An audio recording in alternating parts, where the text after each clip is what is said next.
Hi, everybody, and welcome to episode 40 of IABC's Circle of Fellows panel discussion.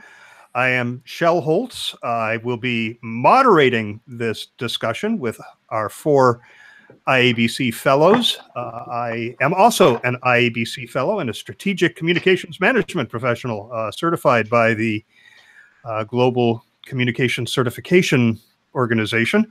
And I'm going to let everybody on the panel introduce themselves here in just a second. First, I want to remind everybody what the topic for today is, and that is assessing, evaluating the value of your communication, which I guess is a longhand way of saying measurement.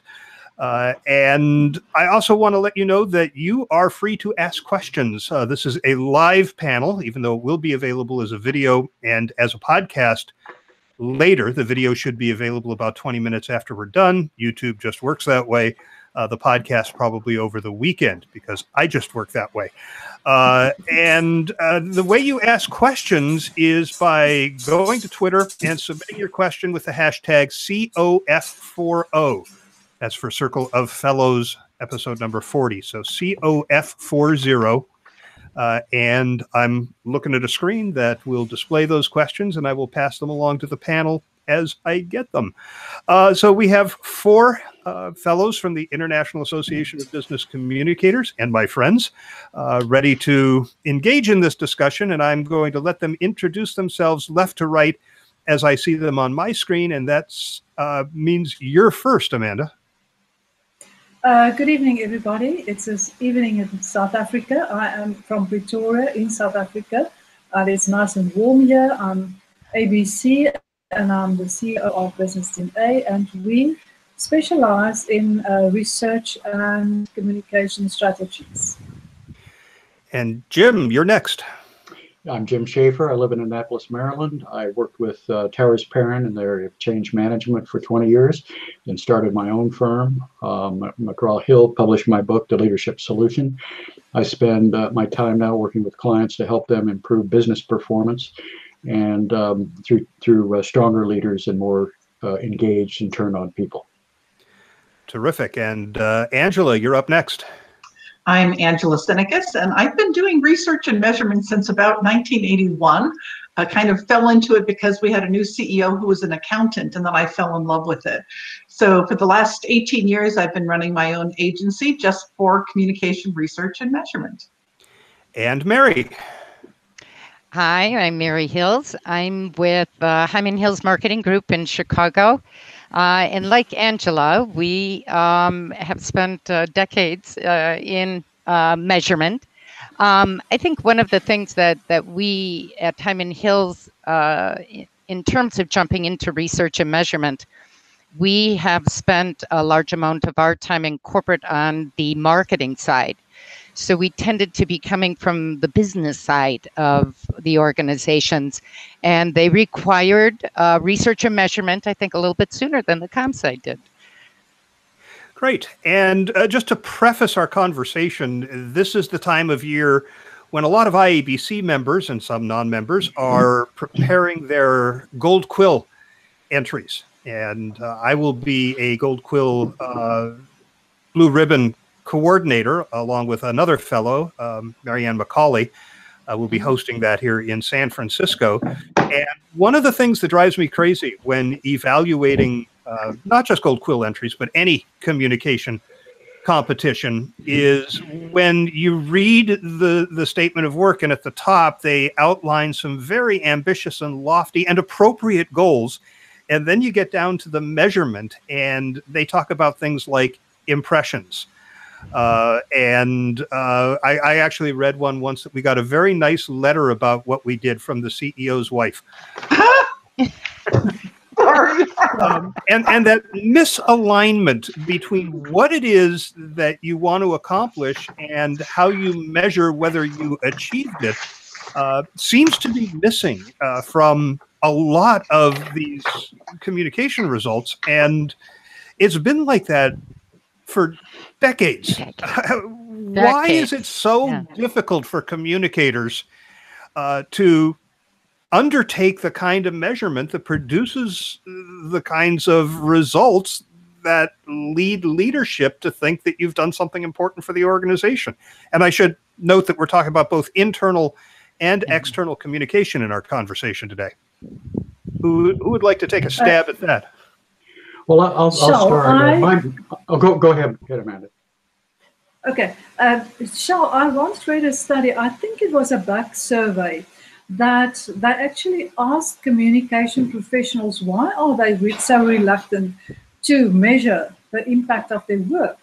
And the highest scoring item was that they are scared to be exposed, that they just don't have enough confidence to actually say, this is what we did, this is the amount of money that we spent, and this is the impact that we had. That's fascinating. Yeah. Yeah, I have seen a similar study, but and maybe it's more of where the study's coming out of. But they said the number one answer is, I feel like we're playing Family Feud. That the number one answer was that I went into communication because I didn't want to do math. Interesting. Another thing I've heard is that I don't have the budget to do research and measurement. And that's the one I hear most often. Our is done. We'll have lots of ideas for how measurement doesn't have to cost any money at all. Yeah, well, I think there's several things that I run into frequently. Number one, the expectation among the leadership of the organization does not include that the communication people are going to add value to the organization. So the expectation is low going in. They lack skills. I did for IABC Heritage a 5-part series of webinars on the skills and the competencies that I think communication people need. And business and financial literacy was one of them. The ability to manage communication for results and value was another. And those are two areas that they're very, very lax in and have very little knowledge. So expectations are not rewarded for it.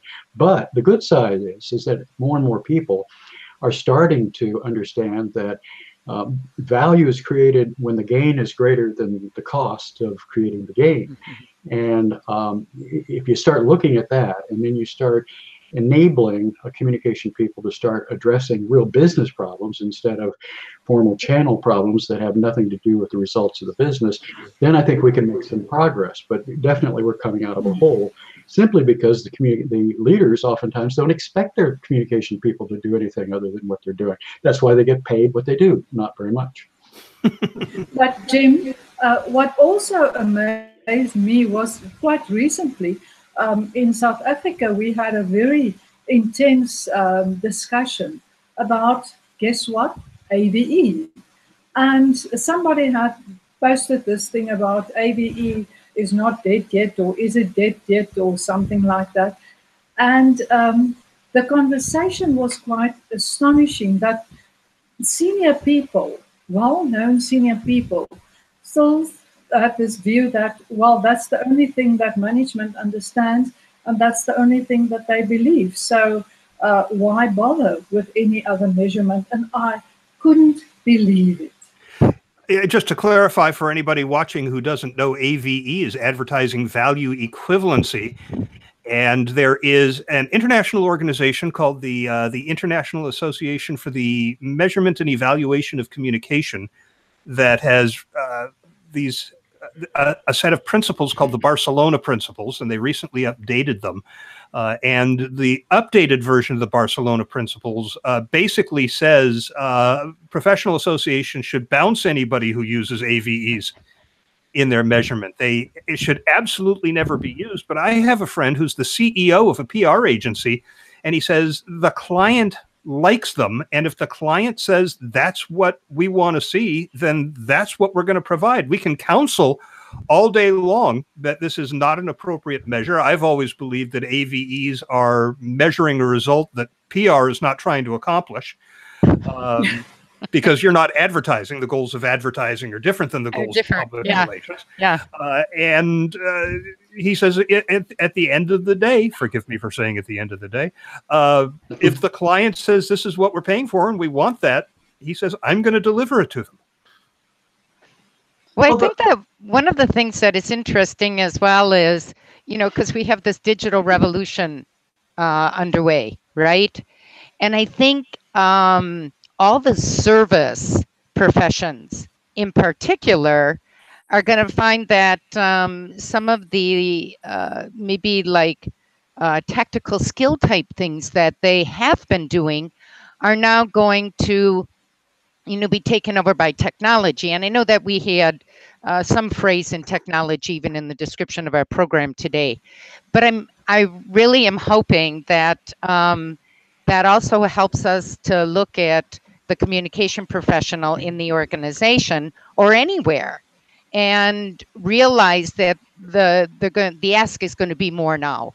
And if you don't meet the ask or the need, you're going to end up doing simple things that can be done a lot cheaper and a lot more efficient by technology. Yeah, I would agree with you, Mary. And I think there's another thing going on, and that is more and more communication people are being relegated to a tactical abyss, if you will, and being forced to get involved in social media. I was talking to one of the CEO of one of the platforms, social media platforms, very well known one, and I said, what is it that you're doing to improve the value of the businesses you're dealing with, and what kind of results can you show? After a long conversation, he said, I got to tell you the truth. We have this is the head of the company, and I can't tell you who it is. We have no interest in improving results. We're here to sell more software. So I think that we've got a long way to go before we can expect social media to have much impact on results. Right. And of course, there's a ton of literature out there on how to measure the impact of social media. I keep seeing the conversation shift from click-throughs and impressions and the like to engagement. How long was somebody engaged with you? How much did they watch of the video? How much did they share with somebody else? All as measures, but I still don't see those necessarily as outcomes. And we'll talk about outputs, outtakes, and outcomes a little bit later on. That's a little bit like the ads that go out on the Super Bowl. You know how the Clydesdale horses are such beautiful horses. It's my favorite. And brings tears to all of our eyes. But the interesting thing is those ads are never run during the rest of the year or after the Super Bowl. And the reason is it's done to win favorites, but it's not designed to sell beer. So the advertising is very different. So when we're talking about managing this sort of a measurement or a click-through or somebody read it or whatever, the question that I ask them is, but did it sell beer? And that's the real issue. No. Did it improve on-time delivery? Did it improve quality? And it's interesting, in social media, there are now organizations that are starting to track intent. So if you saw the post here, they're able to track that later on, not on your phone anymore, but on your computer, you went to the site, and they're able to correlate that you looked at it, that developed the interest that led you to go home and pull up the site. And then 2 days later, you bought. So they're able to track this progression. But I want to get into, I mentioned the International Association for the Measurement Evaluation of Communication. That's AMEC, A-M-E-C, for anybody who wants to go look it up online. And they have a model for evaluation that is several steps. And I thought we would take a couple of minutes to look at these steps and talk about them all in the context of evaluation. And it starts with defining your goals. And like I say, in these entries that I see in Gold Quill and the Content Marketing Institute and other competitions I get involved with judging, the goals are always pretty good. But you need to have goals that you're going to set up to measure, right? Right. Well, I think sometimes the goals, though, are the wrong goals for communication. They might start with some kind of business goal, but then what they leave it at is the goal of communication is to increase awareness about something. And that is about the stupidest goal I've ever seen, because what's the point of increasing awareness? Usually because you want someone to learn or understand something better and or feel differently about it for the purpose of doing something differently. So awareness is ridiculous. I've had so many cases where we had really high awareness of some issue, let's say in focus groups, but when people described what it was they were aware of, they had it completely wrong. So I think awareness goals need to just go away, and we need to focus on knowledge, attitude, and behavior goals that then support the business goal. Yeah, I agree with you, Angie. I think, though, that we need to push that forward. I think communication people need to start out with, what's the business goal that we need to improve? Is it on-time delivery? Is it cost, excess scrap, rework, whatever it might be? And then step back and say, okay, which are the best opportunities to go after to improve performance? What is the return on investment given the investment to improve, let's call it on-time delivery, because we're losing customers or whatever it is? And what do we need to do to remove root causes from that? See, now we're moving way off into the business world, not into awareness, as Angie said, and some of those other kind of phony measures. The real measure is, what's the root cause that needs to go away so we improve on-time delivery? The communication people ought to be playing a lead role in that, and some are that I'm working with. Mm-hmm. In marketing, the top of the marketing funnel is awareness, right? I mean, you can't get somebody deeper into the funnel if they've never heard of you. So aren't there times when awareness is a goal? I mean, if you're talking about external audiences and they don't know your product or your service? Well, even internal audiences. Yes. Yeah, I agree with you. Yeah, so awareness, especially for something new, awareness falls under learning, recognizing, right? So you would use it a lot of times in an enterprise message is when it's particularly effective, when it's the brand. So we're announcing what something is occurring, and you want to make people aware of it. So it does fall under the whole idea of what does someone know, what do they feel about it, or what do we want them to do? And then I think, and I don't want to jump ahead, but I think one of the other kind of algorithms that we use on the marketing side is when we do have an awareness campaign, we look and we say, okay, so it is being released to such and such number in a population, right? But then we look and then we have to make a decision of how many do we think are actually going to be who we might be targeted to. So, Shell, I think that the next thing when we look at goals, I think right after that, when we're talking about planning, we look at stakeholder analysis, right? Right. Yeah, so those two really they got to dance together, right? Yeah. And so I think that I think one of the key things, and I always try to explain when I'm working with quill entries or anything like that, is that the planning process in communication, like any planning process, is iterative. It's not linear. So you start here, then you gotta kind of think ahead to here, then you gotta think ahead to here, then you gotta go back and kind of retweet this, and tweak it a little bit better. So I think the idea that it's linear because we number it 1 through 5, 1 through 8, whatever it might be, is a little deceiving for us. I think it's the whole kit and caboodle, and you really gotta almost visualize it in a circle step. And then as we go around the whole clock, we now have the information to put together a new plan. So, Angela, when you talk about awareness, I gather it's not that you don't think awareness isn't important. It's just not an end game, right? Right. I think people leave it right there. They say, our goal is to increase awareness, and we made so many people aware of it. My question, the executive's question is, so what? Even knowing something, like knowing a fact, is much better to measure than awareness. Because just awareness of a brand, you could have a completely wrong impression of it and maybe not want to buy it because what you're aware of is incorrect. That's why knowledge is something that's worth tracking and not the intermediate step of just being aware. Because you have limited budget, time, survey questions to measure things. And so I just ignore the awareness completely. I do interest levels in different topics and how well informed they are about them, but I don't ask if you're aware of it.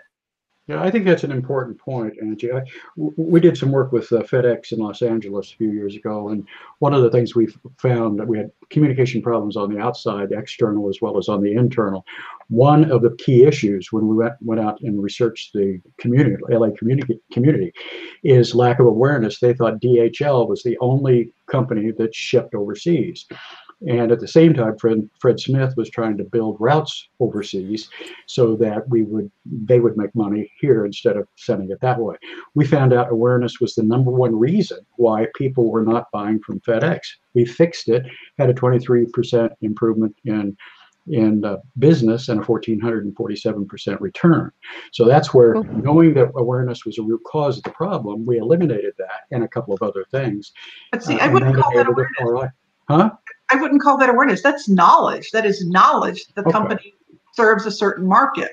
Awareness is a very different thing. Knowledge is the important thing. To know that they do it means you might hire them to do it. Okay, I'll call it knowledge too. Whatever it was, we fixed it. No, because when they measure awareness, it's just, have you heard of this, rather than they had a knowledge question. Which companies do shipping overseas? They had not heard of FedEx being in that business. They knew about FedEx, but they thought those were the local guys. So the question is, do you know about FedEx, and then do you also know that they ship overseas? Answer is yes. 2 layers. No. Right. That to the business. Yeah. And Mary, you're absolutely right. In the AMEC model, the next phase is understanding your stakeholders, and there are measurement elements of that as well. I mean, who are you going to evaluate? I mean, who are you going to find out if their knowledge increased or their behavior changed? If it's the wrong people whose behavior change doesn't move the needle in your organization, then you've got a problem. You're telling people that things are better when they're not, right?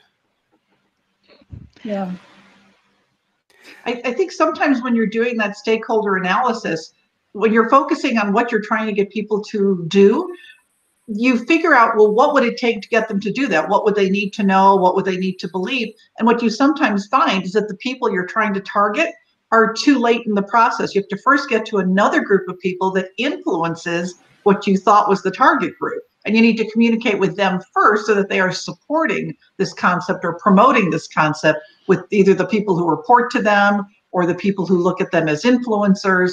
So sometimes in that analysis, you realize that you need to do a pre-campaign before the campaign you anticipated doing. I'm going to ask you to take a second and think up an example of that. I'd love to hear an example, but first, at about 20 minutes into the broadcast, I want to remind everybody out there watching that you can ask questions. Just go to Twitter, ask your question, and use the hashtag COF40, COF as in fellows 40.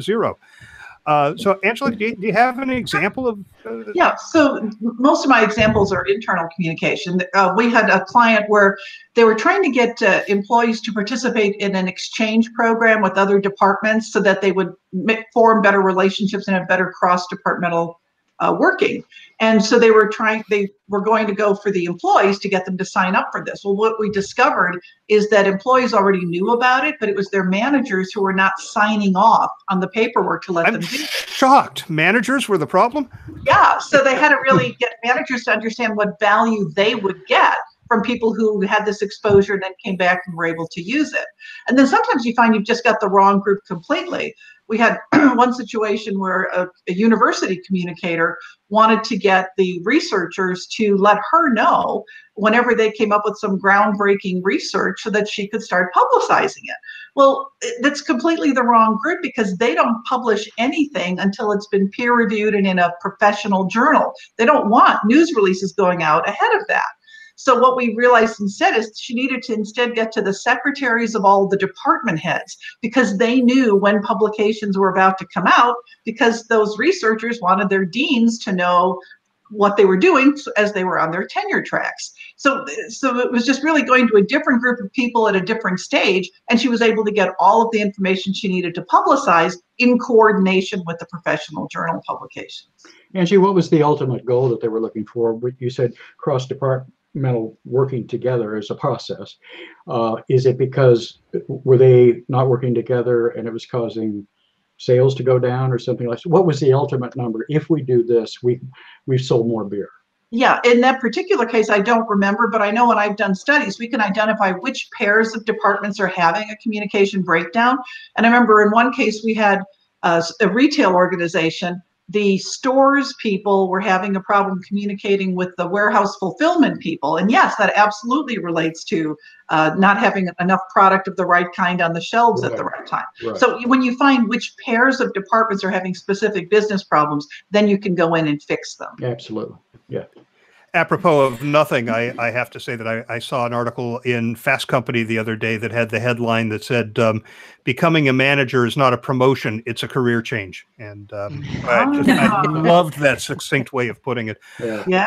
The next phase of the AMEC model is to define your benchmarks. And Amanda, I wonder, with the people you work with, how do you go about doing that as part of the process?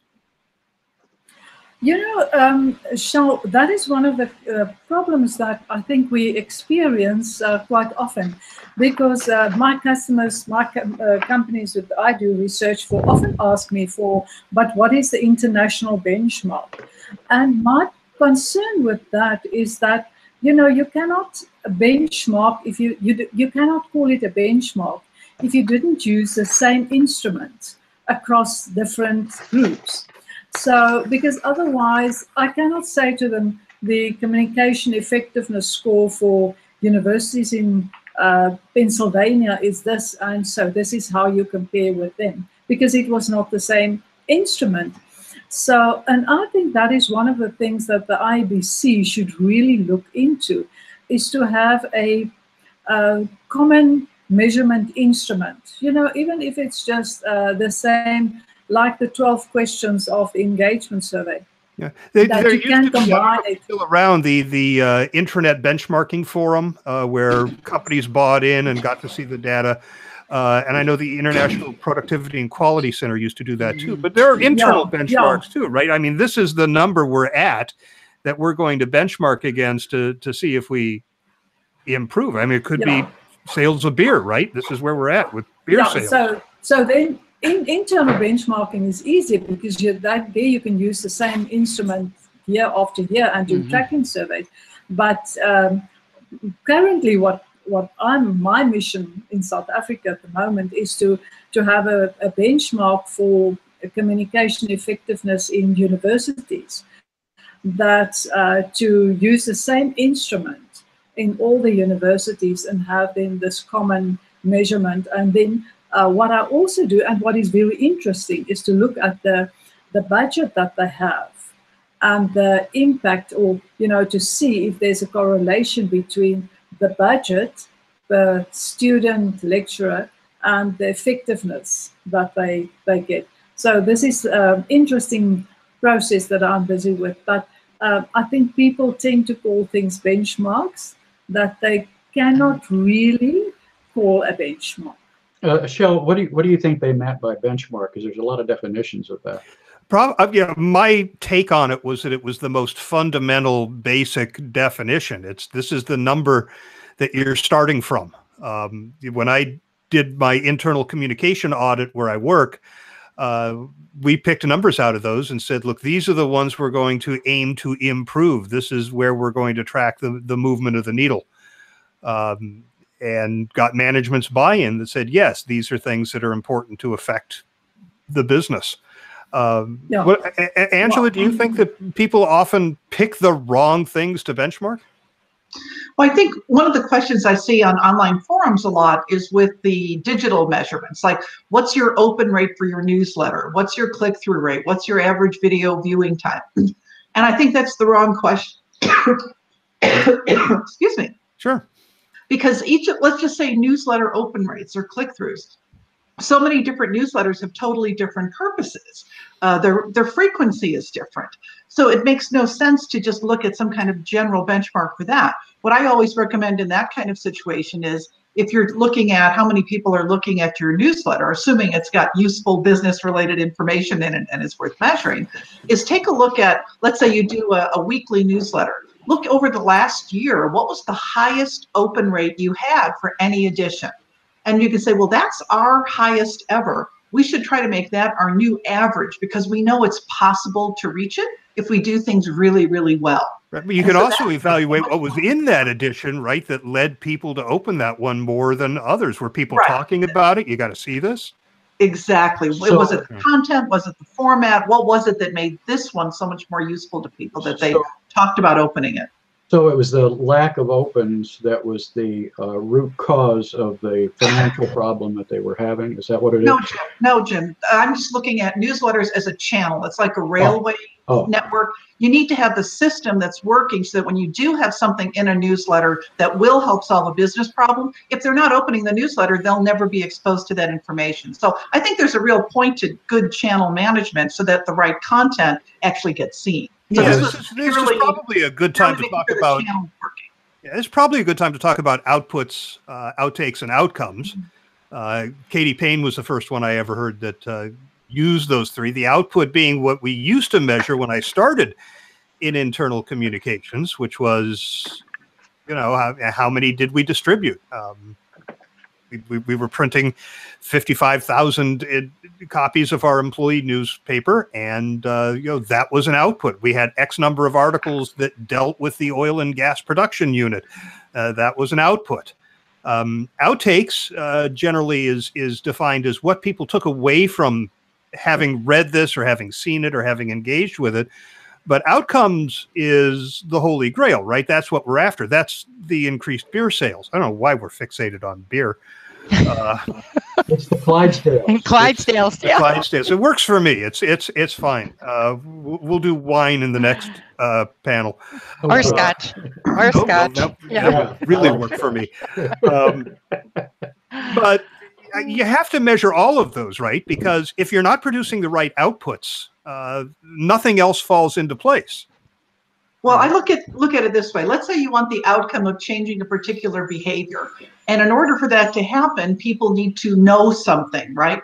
So you can only measure increased knowledge so often. Very few people have a budget enough or a large enough audience that you can regularly measure increases in knowledge. And that's your outcome. But there are precursors that will lead to that. So for example, if you provide more content on that topic, you're likely to get more people to know about it. So you can and should measure how much volume of content you have on different topics. Another thing is, no matter how much volume you have, unless it's written at the right reading grade level that your audience will understand it, they're not going to understand it to do what you want them to do. So on a regular basis, you can measure the reading grade level of your writing and the volume of output on the right topics.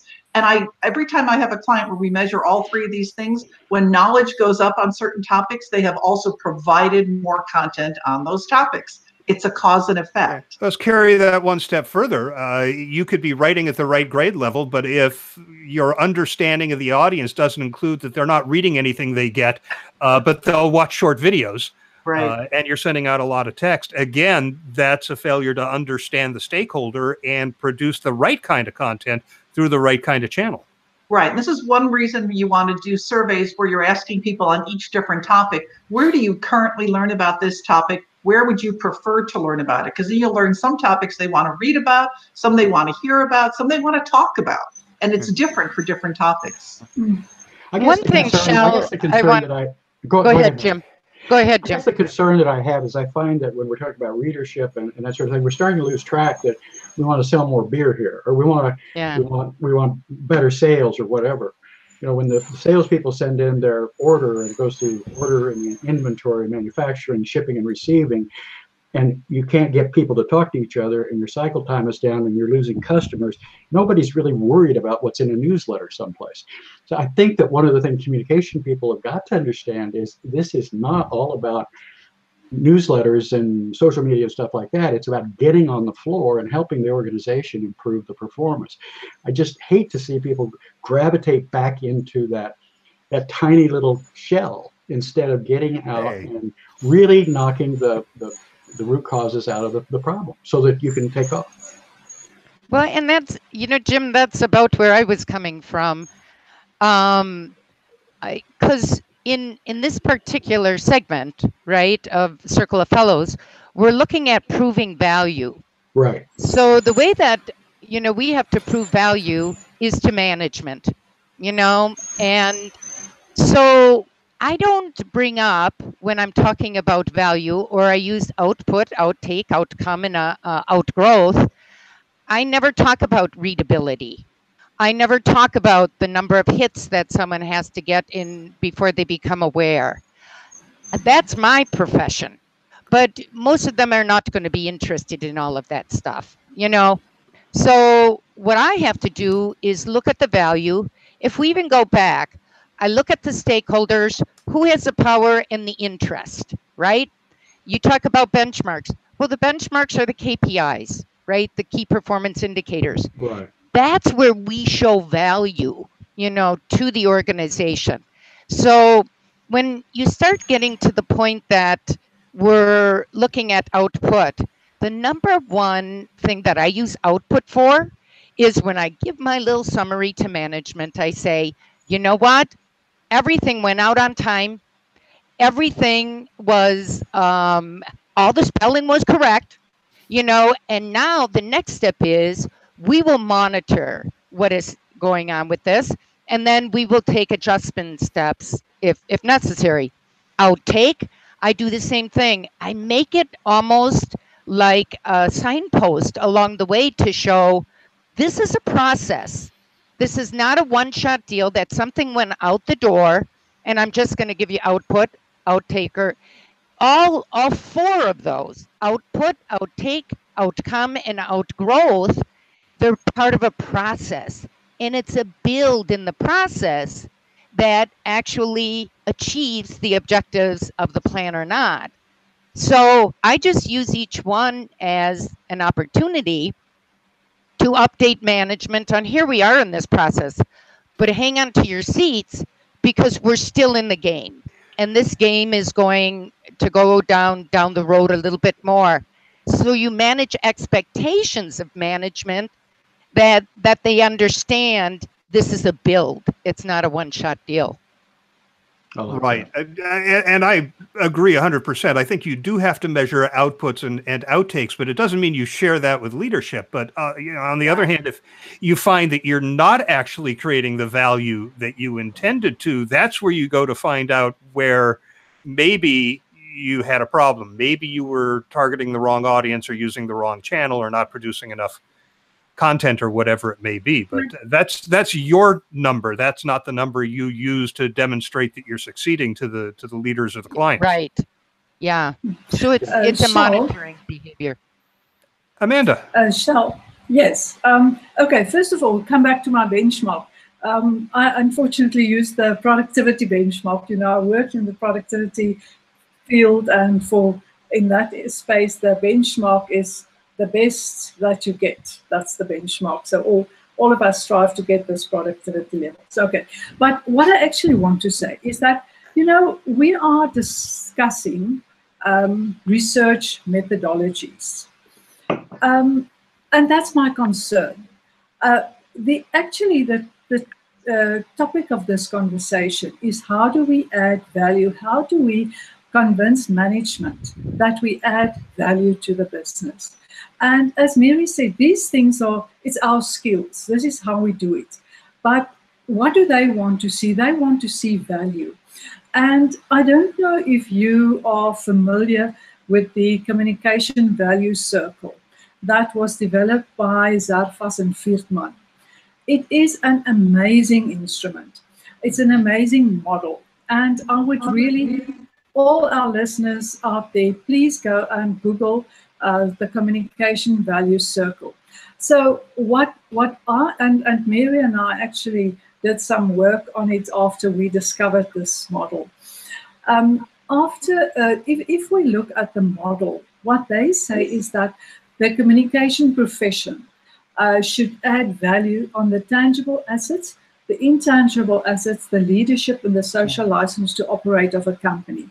And then they identified 12 elements of how we do it. And this holistic model actually enables us as communication professionals to take what we do with our research methodologies and put it in a framework that indicates to management, this is actually how we directly impact on facilitating business results, ensuring sustainability, creating a competitive advantage, and creating the intangible assets of this company. So how we do it, for me, is not what they need to know. They need to see the figures and need to see that what the efforts of our work actually enables them to deliver on the corporate strategy. You know, one of the things that when I was doing some work with ConAgra Foods, Teresa Paulson, who's at that time was the vice president of communication, she's in a different role now, a different organization, but she developed a value proposition for the communication function with the function. This was a lot of involvement in it. And the value proposition was, we will either make money or save money. If what you're asking us to do doesn't do one of those two things, we won't do it. What that did is bring the communication function up to the point where they're business people. They are either helping the organization from a financial side or from a cost side. Everything she did was that, and Gary Rodkin, the CEO, loved it because finally he had a communication function that was focused on helping him make his bonus. I want to share a comment we have from somebody who's watching. This is Tara Mogan Blom. It says, Angela, you mentioned gaining knowledge as an outcome, but by the definition of outcomes, it sounds like by my definition, it sounds more like an outtake. I guess. What do you think? And does it matter? So if you ever try to explain outtakes to an executive, they will look at you like you are some kind of unknown creature, because an outtake in the normal world means a blooper reel. Right. Right? So I never use the outtake terminology. And for most communicators, it's too complex. I look at it two ways. There's an input and there's an outcome. If it happens on something you're doing, it's an output. If it's happening on your audience's side, it's an outcome because it's something that changed, whether that's an increase in knowledge, a more favorable opinion, a change in behavior. Those, in my simple mind, are outcomes. So some are more valuable outcomes than others. Like, you can't put a financial value to more knowledge or a more favorable attitude until those things change a behavior. Every behavior has a financial impact, whether it's more revenue or a lower cost. But and when I explain it, those are all outcomes. But one outcome can have an impact on the next one. Yes, one has an impact on the next, but they're all outcomes because they've left your hands and it's something happening on the audience's side. So I've never bought into the that MEC IPR model. I never use it. And many board members on the IPR Measurement Commission have not heard of it. So I want to get through the rest of the steps here. There are three left, and one is defining the metrics, which is certainly critical. I think a lot of people do fine with everything, and then they get up to the metrics and just choose the wrong ones. How do you go about defining metrics as part of your plan to demonstrate value after your communication has? Well, you go back to your measurable goals, or you can't set a measurable goal until you figured out how you're going to measure it. Is it going to be an increase in knowledge or a change in opinion or a change in behavior? So once you figure that out, when you've set your measurable goal, you already at that point have to know how you're going to gather that metric. Is it some number that somebody else in the organization is already tracking? Or is it something you're going to have to float on a survey? Or will you have to do a pilot study to see the impact it has? So that has to be decided at the same time you're setting a measurable objective. You can't do a measurable objective without knowing what and how you're going to measure it. And getting back to Amanda's point, I think one of the greatest challenges we see now is a metric, and that we measure. You have to use the same tool every time. Otherwise, it's apples and oranges, right? And so I think that people, even if we look at a lot of the measurement tools that are available online, you know, if you don't actually dig in and look at the algorithm and how they're putting that metric together, you may say, oh yeah, we're looking at this says it's called the same thing that another free site told us we were measuring. But the the key thing in metrics and measurement is to develop a trend line. That's so we want to look at the measurement from this point in time to this point in time to this point in time. But if we have different groups just picking, the metric of the day, then we really can't compare that data. And so all we have are, again, all these disparate points that really don't, again, they don't show value of what communication is doing. They just show that we're able to read the latest article that came out and said, this is the latest free metric that you can get, go out and kick the tires on it. And they think that that's not the point of measurement. We're looking at the points along the way, and then we're looking at consistency in the algorithm and what the metric is measuring. I don't find the metrics piece of it to be that complicated or that difficult. Oftentimes when we're taking on a project, I'll give you a distribution, Ryder Logistics distribution company in Indianapolis. They had $2 million in damage in their 600,000 square foot distribution center. Our goal was, and with the communication person from ConAgra at that time, Bob Kula, who's now at Kiewit, but we went in and identified what the reasons were, the root cause, a lot of research inside to identify what was causing the problem. And people were saying, well, it's a recruiting problem, and the people don't know how to run the forklifts right. Other people said, well, we're not training the non-forklift operators how to use the forklifts, and we just couldn't get a handle on it. Finally, I asked the head of the operation, Carol French, I said, what are your leaders and your managers, what's the weighting of their pay? And she went and came back to me and she said 80% of it's productivity, 10% safety, and 10% quality. And sheepishly, she looked at me and she said, I guess we're getting what we're paying for. So our focus was very easy, is to modify the incentive plan so it communicated something very different. Also included recruiting and training properly. And we were able to reduce the damage by 65% and also increase productivity by 16%. I don't find that the metrics are difficult. They either are what they ought to be, or we find the gaps between what they ought to be and what they are, and we close the gap. The critical thing, as I said early on, to show value is pretty easy if you're doing things that add value. And the critical issue is then to identify what is the gain you can create, what is the cost of creating the gain, is there a gap between the two, that is, did you create an ROI? So I don't find that really complicated. And as I work with communication people and help teach them that, they kind of say, yeah, well, that does make a lot of sense. It's not what I've been able to do in the communication function, but I'm sure in having a good time getting out here and helping to improve the performance of the business. I think one of the tricks, though, is connecting, showing that what we did in communication had at least a partial impact on that outcome. And so, for example, what we did with one client on a safety communication, they did all of that research up front of what was causing the problems, and then they did a year-long campaign on 5 or 6 specific types of accidents they wanted to reduce. So at the end of the year, the outcome had changed. Yes, accidents all went down in each of those categories, and that's great, but then how do you connect their campaign to contributing to that? So one thing we did is we had a series of survey questions that said, based on what you read about in this communication campaign in the last year on safety, which of the following behaviors have you been paying more attention to in this last year?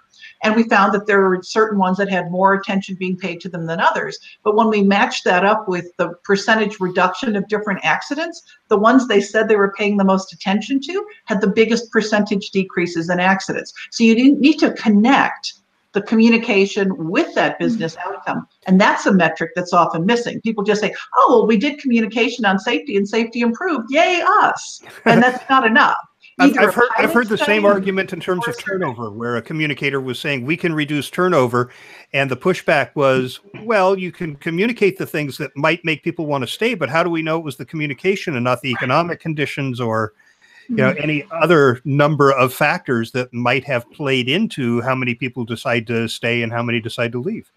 I really haven't had many situations where most of the time the communication people are working with other people. Maybe as a FedEx say was HR, marketing, production, et cetera, careers, we're all involved in this process. And one of the things that I do an awful lot of is I involve a lot of people in the process of improving performance. I've never heard yet, whether it's FedEx or ConAgra Foods or ITT or whatever, anybody wondering what role the communication people played when they played a significant role as part of a team. If anything, they get credit for improving performance in the right way, rather than spending their time on things that they ought not to be spending their time on. I've never heard anybody quibble over who gets credit when the communication people, the marketing people, the engineering people are all working together. We have you have to be able to apportion credit if you're going to do ROI calculations. So I'm sorry. If you're going to do a cost-benefit analysis, you need to know what was the benefit that communication contributed versus the cost of communication, or you can't do the ROI calculation. Well, you can do the ROI calculation, you just can't spread it out over people, and I don't know very many people who want to do it that way. You do want to know the ROI. We spent $150,000 to get 21 million. That's a pretty good ROI. Well, what did Susie do for that? What did Bob do for that? What did this person over here do for that? We don't care. We just did it. We celebrate. We move on to the next one. Hey, we have 10 minutes left, and another observation has come across my Twitter feed. So letting everybody know, if anybody has joined late, that you can submit a question or a comment by using the hashtag COF40 on Twitter. But this is Jackie Sargent, SCMP. I'm late to the Circle of Fellows party, but she notes that I asked why communicators are still measuring impressions. She says, I share the frustration, especially when I'm asked to track that type of data. It's a beautiful conversation. So we do have quickly just the two last elements of the AMEC model. The next one is my favorite, and it's selecting the data collection tool. Because I swear when I look at those entries in the communication competitions, they thought the goals out very well up front. They knew what they were trying to do. They evaluated the audience. They crafted some great communication. And then at the end, or maybe even when they were submitting the entry in the competition, they said, ooh, how are we going to show that we did this? And then they go and try to find a measurement tool rather than pick it at the beginning so that the data is coming in. Well, you have to know the tool if you're going to set your measurable goal. If you're going to say we want to increase knowledge on something, you have to know how are you measuring knowledge. Typically, it has to be a survey because otherwise you don't know what's in somebody's head. So again, you have to go back to that measurable objective setting. You have to pick your methodology and what you're going to measure before you set the objective. And Angela, you should actually measure it then, because how are you going to indicate that you made an impact if you didn't have the right tool right at the beginning? So that's what I always find very interesting when they say, oh, we made this improvement, but you didn't say what the situation was up front. So why was it a goal? Yeah, I've had this. I was on the Blue Ribbon or whatever panel they call it.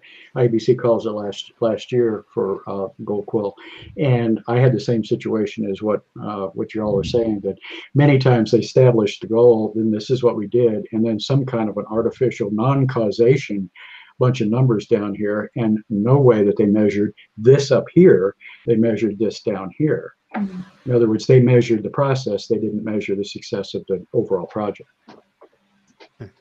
The last step, so that we have a chance to talk about some other things here in the final minutes, is to use the data that you've collected to make better decisions, which, of course, if you learn that certain elements of this plan aren't working, you can make better decisions so it'll work more effectively. But you also use the data as one of the ways to demonstrate the value of what you're doing, right? If you're measuring the right things, that data should tell leaders that your effort is working. Well, and I always think of, as you get to that point, in the evaluation, what we say, what we accomplished. Did we meet? For us, we talk about objectives. Objectives are measurables. Goals are not. Right. Right. So we look at the objectives. We simply state the objectives in our report, and then we say how they were measured, when they were measured, everything connected with that measurement. But I think when we get to this closing part, one of the key things is, as you went through this process, you have observed hiccups, you have come up with other questions. And so it's almost in this last section, you offer some hypotheses or some recommendations of what may be of interest for us to look at further. We didn't look at it here because these resources were allocated to achieve these objectives. But what we did observe was that it may be of interest for us as a company to look at these things next. And I think that does a really cool thing for us as communication professionals.